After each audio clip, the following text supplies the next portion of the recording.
It's France in 1346 CE. Life as a French commoner or farmer has never been easy. It was, after all, the high to late Middle Ages, and while France was the most prosperous kingdom in all of Europe, as an average Jean, you didn't exactly catch much of that prosperity. And things suddenly were about to get a whole lot worse. In 1337, English King Edward III was up to some shenanigans and decided to declare himself King of France after the previous French king, Charles IV, had died in 1328. You see, he had the audacity of not having a male heir, so his inheritance was up in the air. His cousin Philip, Count of Valois, had jumped at the chance, and so did Charles' nephew Edward. One thing led to another, and no one wanted to back down from what to them felt like their birthright. 1337 then was the year where somewhat passive conflict boiled over and an era of war began in earnest. The 100 Years' War had kicked off. It lasted from 1337 to 1453 and pitted France and England against each other, along with other powers who had allied with them for one reason or another. The main area of conflict was the French countryside, which was left in dire situation.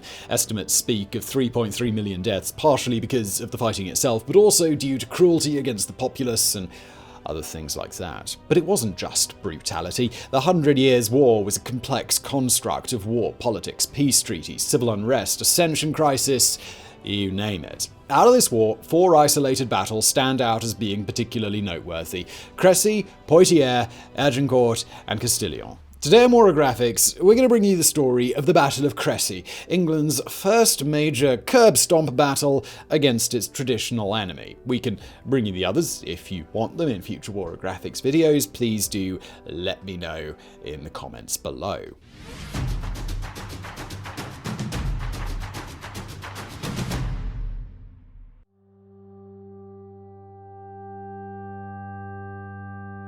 Sure, there had been other battles before Crecy, but nothing quite of the impact that Crecy had. It was indisputably the first major battle of the 100 Years' War. This conflict had its root in 2 aspects: an internal struggle for hierarchy and respect, as well as a conflict for the French crown itself. Now, I'm afraid it gets a little confusing here because, well, we have to do a little bit of time travel, but bear with me, it's important to understand the background of how Crecy happens. In 1066, we're going way back, a duke from Normandy, the northern parts of the French kingdom, claimed the English throne for himself. He amassed a huge army, grabbed some noble buddies, and hopped on over the channel. He then proceeded to kick some Anglo-Saxon, back then the inhabitants of England, ass and make himself the head honcho. The whole affair was called the Norman Conquest, and that duke's name was William of Normandy, who was later known as William the Conqueror, or also, fun fact, William the Bastard. So far, so good. However, William was still the Duke of Normandy. Unlike what video games like Crusader Kings might make you believe, your becoming a king doesn't mean you stop being a subordinate to the king you swore your fealty to. So, William was now a king in his own right as ruler of England, but he also had to accept the French king as his boss. When old Willie died, this curious situation was carried on by his successors. These successors and the noble descendants that William had brought with him to England eventually ruled over holdings in France that were larger than what the French crown had. These holdings eventually became known as the Angevin Empire. Needless to say, the English king and his vassals were exceedingly powerful and competed with the French king for real power in France. As a short detour, it was also during this period that an important law for England's success during Crecy was instituted. In 1252, the Assize of Arms was established. It basically told the populace, alright, if you're in this and that class, you need to own this and that armor in case I ask you to go off and die for me. The competition between the English and French kings reached a peak around 1280. By then, the French king was all like, whoa, hold up, guys. I'm king in France, and I'm your king's king. Can you please just, chill? Give me back all that territory, which is kind of mine. Obviously, the English king wasn't going to take this lying down, and he resisted, but the French crown managed to sap away huge chunks of land from his unruly little vassal. When it was time for the 100 Years' War, English possessions in France were reduced to the Duchy of Gascogne, a comparatively small part of Western France. Even though the English kings had lost their ancestral Duchy of Normandy, they were still French vassals, just now as Dukes of Gascony. All this boils down to a key component of the conflict breaking out, the English king was supposed to pay homage to the French king. To pay homage means quite simply to acknowledge another noble as your direct superior. But guess what? The English king flat out refused to do that, adding high-octane fuel into the already roaring fire that was Anglo-French tensions. The other major part of the 100 Years' War was an ascension crisis. As a reminder, in 1328, the last French king of the Capetian dynasty, Charles IV, died without a male heir. By traditional law, his closest male relative, his cousin, Count Philip of Valois, was seen as the new legitimate king of France. However, because his mother was Charles IV's sister, so he was Charles IV's nephew, King Edward III, King of England, also lay claim to the French throne. When old Eddie noticed that his diplomatic approaches towards his French relatives bore no fruit, he decided to start banging the drums of war. In 1337, Edward attacked the small island of Cadzand in Flanders, at the time a semi-autonomous region of the French kingdom, and, well, with that, the 100 Years' War had officially begun.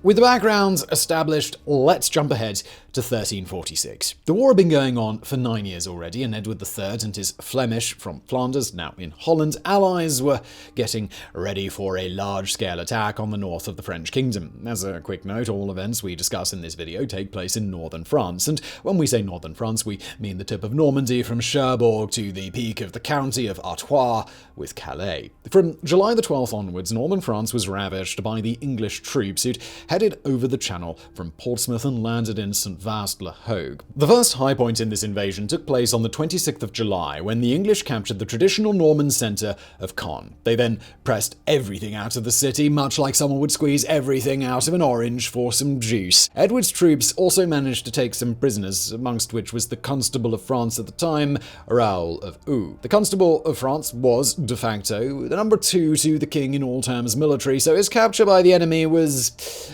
let's say, unfortunate at best. Afterwards, they went their merry way to a projected rendezvous point with reinforcements sent from England. The French, meanwhile, were, well, pretty screwed. The English attack in northern France, and the now formerly very rich city of Caen in particular, completely tripped up the defenders. Most of their army, meanwhile, was being caught in warfare in the south. Additionally, the French royal coffers were only filled with spiderwebs and a little bit of dust, so, well, motivation was quite low. The English, meanwhile, made staggering progress, arriving at Poissy just 20 miles away from Paris on August the 12th. In their wake, they left a massive path of death, destruction, and devastation.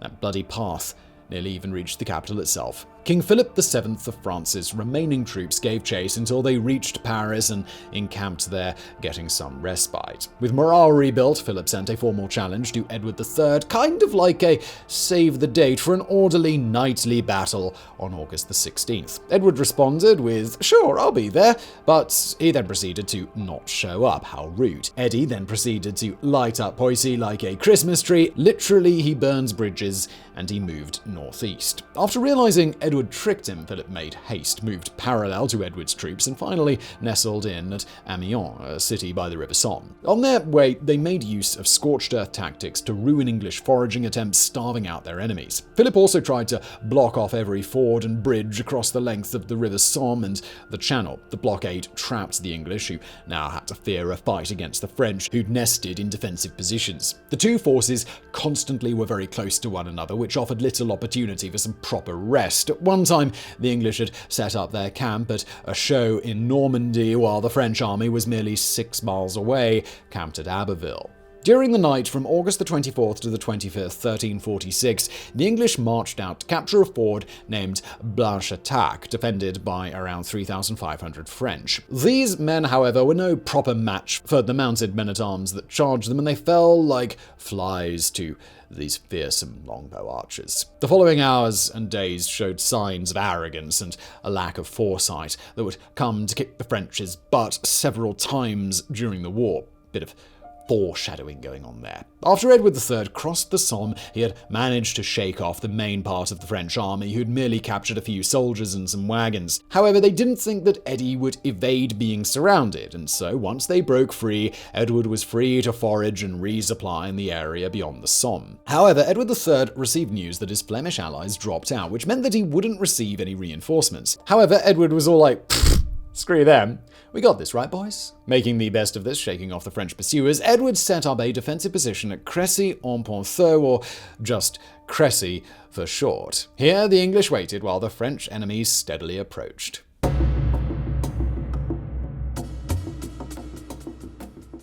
Before we finally come to the battle itself, here's an overview of the troops that fought on each side. The English army, estimated to be between 7,000 and 15,000 troops by most modern historians, was made up almost exclusively of English and Welsh soldiers, with only a few soldiers from other areas of Europe. Regardless of the actual number of troops, the numerically dominant type of troops were longbow archers, making up between roughly a third and a half of the troops. Other soldiers who were present were light infantry or mounted archers, spearmen infantry used to stop horse charges and keep enemy infantry at a distance, and men-at-arms. Usually they were heavy cavalry, though not exclusively knights. At Crecy, though, they fought on foot. Roughly speaking, depending on their wealth, they wore chainmail or plate armor, a variety of helmets, and they carried heater shields, usually already decorated with heraldic elements. They were armed with spears, axes, swords, or pikes. French men-at-arms were probably equipped similarly to the English ones. Military gear back in the day was sort of a cookie-cutter concept. On the attacking French side, it was even less certain how many soldiers they fielded.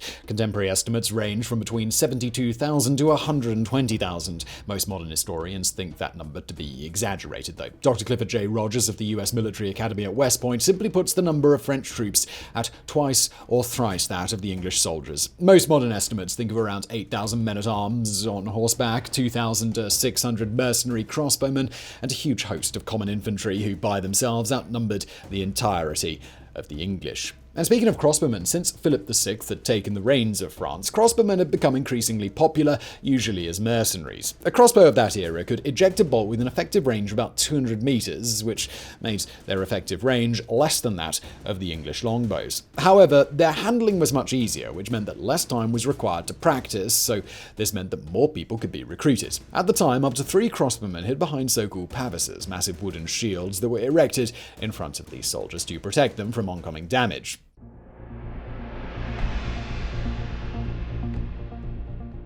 The English defence line was cleverly picked. Wedged in between the settlements of Wadincourt and the eponymous Crecy, the English were arranged in 2 lines, with the second line being on a slightly elevated position. The English archers especially benefited by taking a book out of Obi-Wan Kenobi's book and having the high ground as it maximised their range. It's over, Anakin! I have the high ground! But not only did they have the high grounds, but with them being wedged between the 2 villages, it also made it a lot harder for the quick-mounted French men-at-arms to outflank them, and in the worst case, there was an opening in the back of the formation to allow an orderly retreat should the French overwhelm the English. To minimise the risk of that happening, the English, who'd arrived early, started digging pits and trenches to slow the advance of the French cavalry. Their morale was high after shaking the French pursuers not too long ago. Also, due to their early arrival, they had plenty of time to catch a breath and have a power nap. Probably. The English force was split into 3 battalions, a vanguard, a left battalion, and a reserve. The vanguard was commanded by Edward the Black Prince of Wales, King Edward III's son and heir, alongside the Marshal and Constable of the army. As was the case in France, the Constable of England was also the commander of the army, only outranked by the sovereign himself. A marshal, meanwhile, traditionally was responsible for the horses and the stables. The left battalion was under the command of Richard FitzAlan, Earl of Arundel, a distinguished commander and admiral. The reserve, meanwhile, was commanded by King Edward III himself. These 3 battalions all had the same structure: men-at-arms in the centre, spearmen behind them, flanks of archers in a small skirmish line in front. Skirmishing here can be seen as harassing the enemy by sometimes firing arrows at them, retreating again, etc. And while it may seem counterintuitive to have squishy archers at the front, they were protected by the beefy, steely tanks that were the heavily armoured men-at-arms. The last part that was important to the English defence was their baggage train in the back. It was both a parking spot for the men-at-arms horses, but it was also defended and served as a blockade should some French troops manage to circle and attack the back of the troops.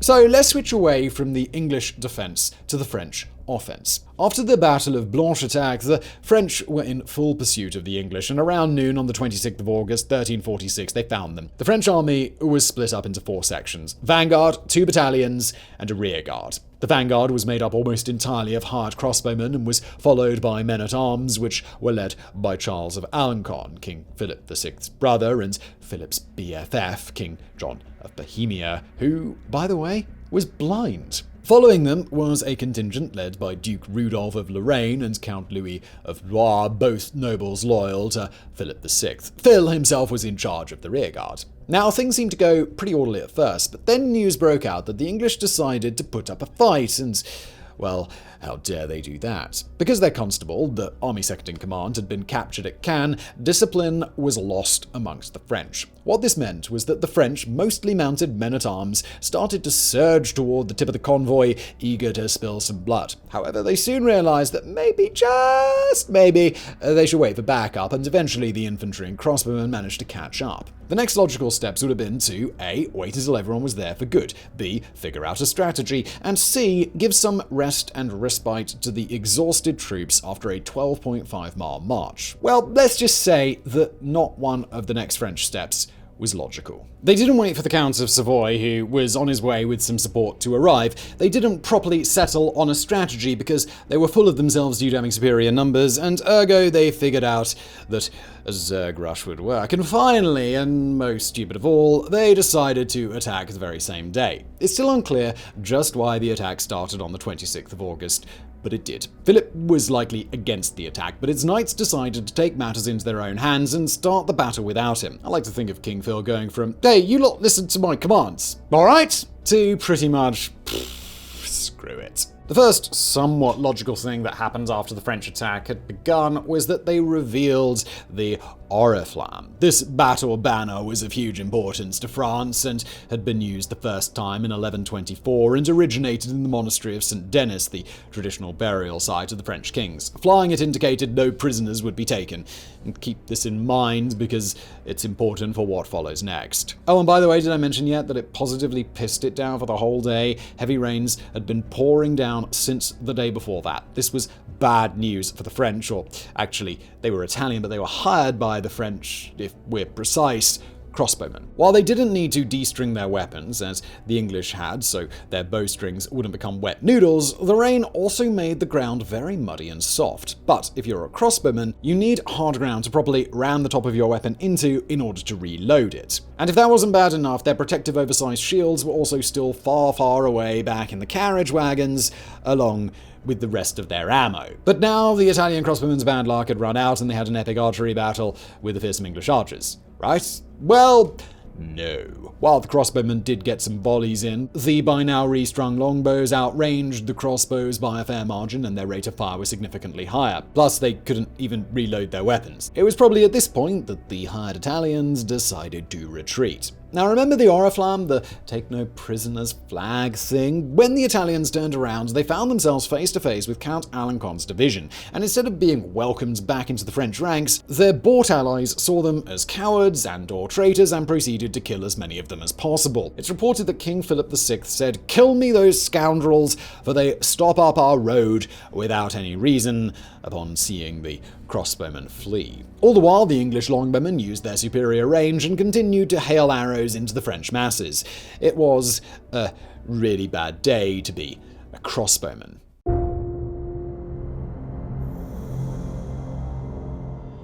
After they decided to slice their allies to ribbons, Alencon and his folks decided on a cavalry charge, which given the circumstances, muddy grounds, pits dug by the English having to charge uphill, and being body blocked by thousands of fleeing Italians, maybe wasn't the best idea in that given situation. Also, their horses were only lightly armoured and many fell victim to English archers, which then resulted in the mounted warriors falling. These fallen men-at-arms and knights then were either caught up in the stampede, crushed by their horses or armed comrades falling onto them. Don't forget medieval armor was really heavy, or they were taken out of commission by other means. Maybe the worst way to go was drowning in mud. Good times. Meanwhile, the horses that did survive the hail of arrows broke into a wild panic, crashed into the still charging men-at-arms, and caused even more chaos. Once the first, oh yes, there were multiple, charge was over, and the French had been beaten back, the English infantry just walked up to the wounded French soldiers and killed them unceremoniously by knife or sword. The English also followed a no prisoners rule, and it showed. After the bloody upfront killing was done, arrows were recovered and the bodies were looted. At least one contemporary account describes the melee as murderous without pity, cruel, and very horrible. The second charge went much the same as the first one, just even more unorganized, but it was even harder because now the path was littered with corpses, both human and equine, which made a closed, tight charge impossible. Regardless, they pressed on. One has to almost admire the sheer and foolhardy courage of the French soldiers, even when they faced highly likely doom. A high point and glimmer of hope for the French was a time when, according to one account, the 16-year-old Prince of Wales, heir to the English throne, was exhausted and beaten to his knees in the slaughter and carnage. He sent a knight to his father's camp for help, but famously King Edward III replied with, "Let the boy earn his spurs." Capturing or killing him may have turned the tide, but no such luck was had. Instead, after having something of an anime-style power-up, Prince Edward managed to escape out of harm's way. Meanwhile, the holes the French did manage to get into the defensive lines were simply filled up with fresh soldiers from the reserve. By now it was evening, the sun had long set, and instead of a calm night, the moaning and screams of wounded soldiers and the desperate neighing of horses would keep going until late. The results were, well, predictable. Things took a dramatic turn when King Philip VI was shot in the face, an arrow hitting his jaw. Afterwards, he noped out of there. When he sought refuge at a nearby castle, Le Bois, the sentry asked who went there. Allegedly his voice laced with bitterness, Philip replied with, "Here stands the luck of France." And as if it were a symbolic occurrence for the French army, the sacred battle banner, the Oriflamme, was captured by the enemy. In the morning, the English men-at-arms swung themselves on their horses and all but hunted down the retreating French army. Seriously, everything had gone wrong for the French. You could almost feel bad for them. As with the actual soldiers on the field, it's hard to put into numbers the actual casualties in the battle. As is often the case with history, we need to rely on a lot of guesswork. It's been put forward that in the end, of an estimated 16,000 English troops, only a maximum of 300 were killed. As for the French numbers, estimates range from 10,000 to a probably inflated 30,000 common soldiers and up to 4,000 for nobles of varying rank. English heralds reported the death of 1,542 aristocratic men-at-arms and around 2,200 heraldic coats of arms being taken as loot. It can be definitively said that the dead included a ton of important people. Amongst them were the king's brother, Count Alencon, blind King John of Bohemia, who thought it was a good idea to charge into battle, bound into his saddle and balanced by two of his countrymen in the middle of the night, Duke Rudolph of Lorraine and Count Louis I of Flanders. This really hurt France.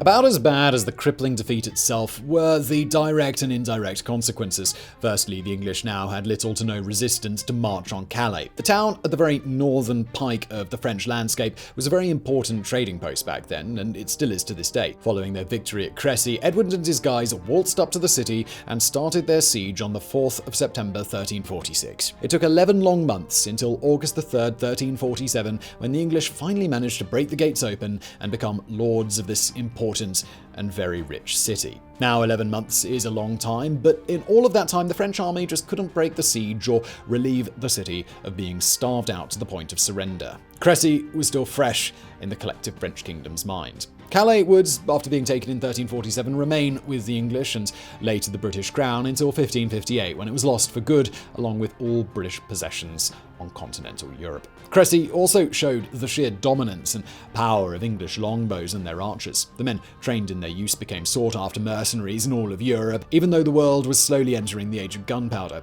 Ironically, English longbow archers were a big hit in Italy, who had supplied France with their rather ineffective crossbowmen at Crecy. Additionally, England was now well on its way to becoming a respected and feared military power. Finally, it seemed England was free of France's yoke and was seen as a strong, independent kingdom, ending a hierarchical dispute that had its root all the way back in 1066. The success that was had also reignited support for the war, which had been dwindling, and so the 100 Years' War continued.